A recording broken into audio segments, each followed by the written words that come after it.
반갑습니다. 대한민국 여성분들에게 올바른 연애, 세련된 연애를 전달을 하고 있는 연월TV의 마스터 세이지입니다. 오늘은 남자들이 쫓는 여자분의 특징 탑3 무엇이 있나에 대해서 알려드릴 겁니다. 사람은 사회적인 존재라고 해서 다른 사람들이 나를 어떻게 봐주는지 그것이 매우 중요하다고 합니다. 남자분들이 목숨을 걸고 돈을 벌어서 외제차를 끄는 이유가 무엇일까요?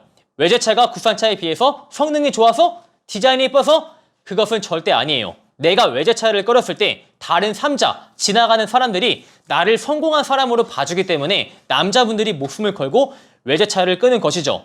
여러분이 정말 월급을 따박따박 모아서 명품을 지르는 이유가 무엇이죠? 여러분이 명품을 지르고 명품을 차고 나갔을 때 와, 저 사람은 정말 성공한 여자구나. 저 가방 진짜 비싼 건데 저것을 메고 있는 거 보니까 정말 성공한 여자구나 라고 봐주기 때문이죠.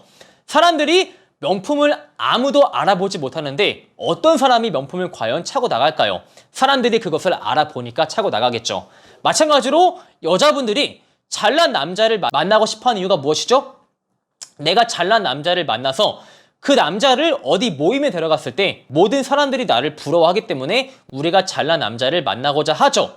네, 이렇게 사람은 사회적인 존재라고 해서 다른 사람이 나를 어떻게 봐주는지가 매우 중요한 존재예요. 마찬가지로 남자분들이 어떤 여자를 만나고 싶냐에 대해서도 이 사람이 사회적인 존재다라고 그것을 이해했다면 답이 충분히 나옵니다. 그리고 커뮤니케이션을 하면서 긍정적인 기운을 전달합니다. 근데 이 커뮤니케이션은 만나서 대화를 하는 것뿐만 아니라 평상시에 연락을 하면서 그 여성분이 어떠한 태도를 보여주는가 매우 중요한 부분인데요.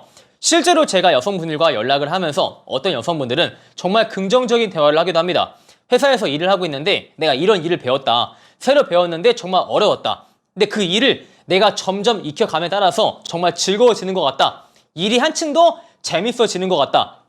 이렇게 카톡을 하더라도 그 카톡을 보는 남자분 기분 또한 상당히 긍정적으로 변해요. 왜냐하면은 긍정이라는 감정은 옆에 있는 사람을 그대로 전염을 시키거든요.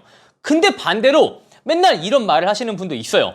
회사에서 맨날 뭐라고 했다. 힘들다. 그만두고 싶다. 회사에서 새로운 프로젝트를 진행하고 있는데 이게 나랑 안 맞는 것 같다. 그만두고 싶다. 라는 식으로 맨날 부정적인 말만 하시는 분도 분명히 계세요.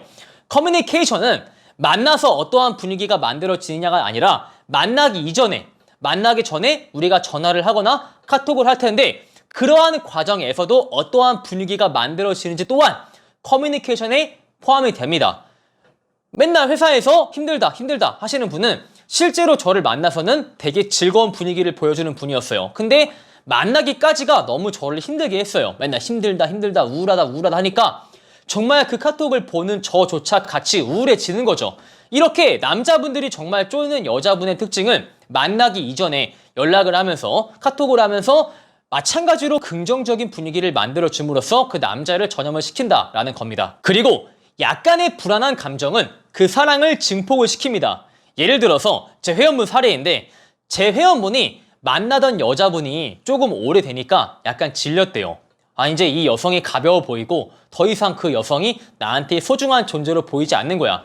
제가 상담을 하다 보니까 그것의 직접적인 원인은 너무 그 여자가 무조건적으로 남자한테 잘해준 거죠. 항상 연락이 잘 되고 항상 전화를 잘 받아주고 하니까 그 남자분이 생각을 한 거지.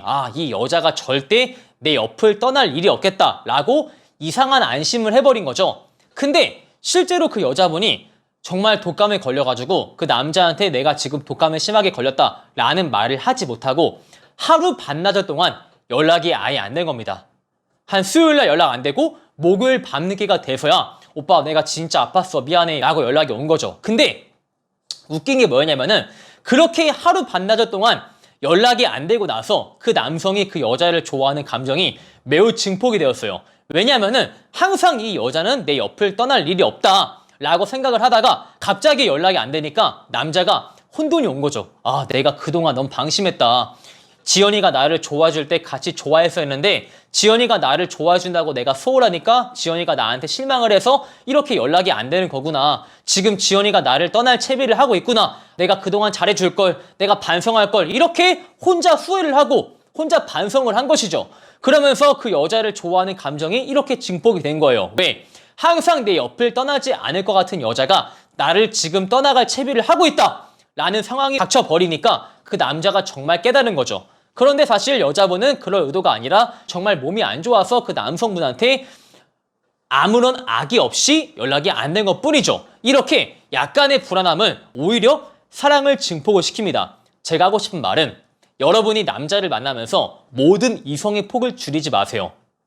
이런 분들이 있더라고요. 저한테 오시는 내 남자분들이 내 남자친구가 다른 남자랑 연락하는 것을 매우 싫어해서 제가 주변에 있는 남사친을 싹 다 정리했어요 라고 하는데 사실 그 관계는 오래 가지 못해요. 왜? 주변의 남사친을 싹 다 정리를 해버리면은 사실 그 남자한테 약간의 불안함을 제공할 수 없거든요. 그래서 저는 여러분이 설령 아무리 좋은 남자랑 연애를 한다고 할지라도 주변에 있는 이성의 폭을 싹 다 제한을 하지 말라고 합니다. 그냥 주변에 내가 적당히 고민을 토로할 이성 친구 정도는 있다 라는 약간의 불안함을 제공을 해야지만 그 남자가 여러분으로 하여금 소중한 감정을 알게 됩니다. 근데 물론 그 남자 또한 자기 주변의 모든 여자를 정리를 했다면은 여러분 또한 정리를 할 법하지만 제 내남자분은 그 남자분이 자기 주변의 이성은 정리하지 않은 채 그 여자한테만 정리를 요구하는 말도 안 되는 상황이라는 것이죠. 자, 이렇게 해서 남자분들이 쫓는 여자분의 특징 탑3 무엇이나에 대해서 여러분한테 알려드렸습니다. 제 영상이 마음에 드신 분들은 좋아요와 구독, 추가적으로 연어TV가 힘낼 수 있게 여러분의 댓글을 한 번씩 부탁을 드릴게요. 안녕!